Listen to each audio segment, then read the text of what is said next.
Deliberate cold exposure is one way to enrich the amount of brown fat. You get a stronger furnace. And there's some wonderful science on this published recently in Cell Reports Medicine by the first author is Susanna Soberg from Denmark. And it's really amazing work. What they showed is that 11 minutes a week divided up into a couple sessions of 2 to 3 minutes of deliberate cold exposure increases the density of brown fat in adults and allows them to feel more comfortable in cold temperatures when they're just walking around, okay?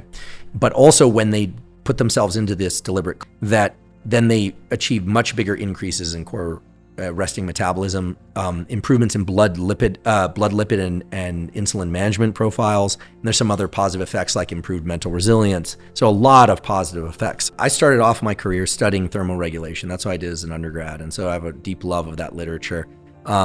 We have a storage of healthy fat in our body called brown fat, which is literally brown under the microscope because it's rich with mitochondria. Think of it as the oil in a candle. It allows you to feel warm in cold temperatures, and it acts as a furnace for your metabolism.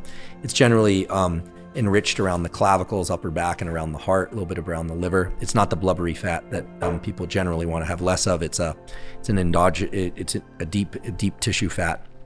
It's really healthy. Children have a lot of it. You tend to lose it over time unless you do cold exposure. The biggest effect is a big increase, 2.5x increase in dopamine that lasts for several hours. It's a significant increase. You feel mentally clear. You feel alert. It increases metabolism for the reasons we discussed before. And then there's the process of getting into this cold water when you didn't want to. And that is overriding limbic friction.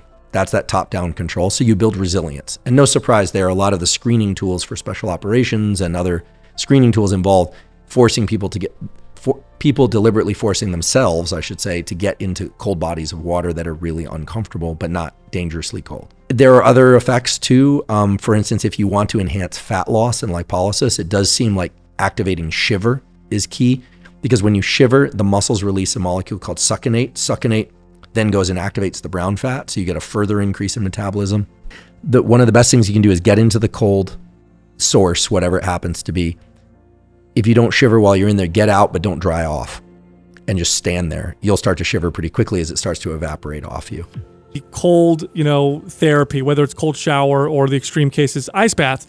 Yes, there are physiological changes that happen. Yes, your body learns to acclimate. I mean, it's like training a muscle. Your body's ability to acclimate to cold or hot is something that you can strengthen and improve. And because we're always in air-conditioned and heated rooms, we don't ever train them. But the real benefit is learning to be okay with being uncomfortable. Yeah. That's the big benefit. I would to be able to handle the extreme changes in temperature. You're teaching your body to adapt to that and become very good at that. And if it's very good at that, when we head into things like winter time, your body adapts. It handles that. When most people are susceptible to getting sick, it ain't no big deal for you. So I find that being one of the most beneficial things about it. Well, studies support that.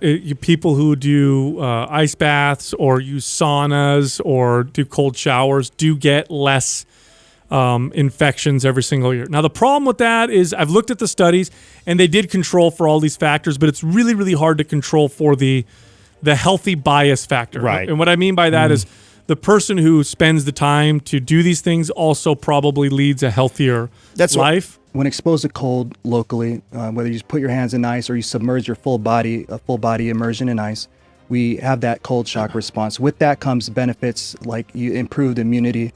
We get that mitochondrial biogenesis, which you produce more mitochondrial cells, which has direct impact on muscular endurance. We see a lot of benefits in terms of your body's ability to recover. So you can adapt and habituate to cold exposure. And at the end of the day, cold exposure is a stressor. And again, the body doesn't differentiate between cold and a fight and a stressor at home, finance, whatever it is, family. It doesn't differentiate between any of that. So if you can delay the onset of if you can adapt to cold exposure, which elicits the same responses, then it'll make you better able to handle and more resilient to other stressors in life.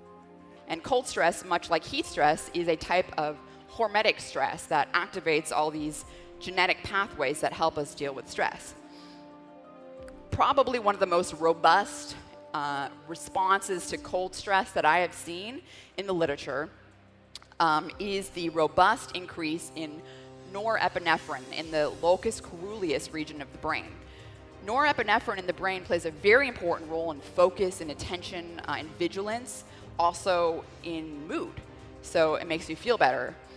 Norepinephrine is something that's actually pharmacologically targeted quite often, so it's used to treat depression and also ADHD, but it can be released by cold shocking the body. Something else very cool about norepinephrine, in addition to being a neurotransmitter, it actually acts as a hormone as well.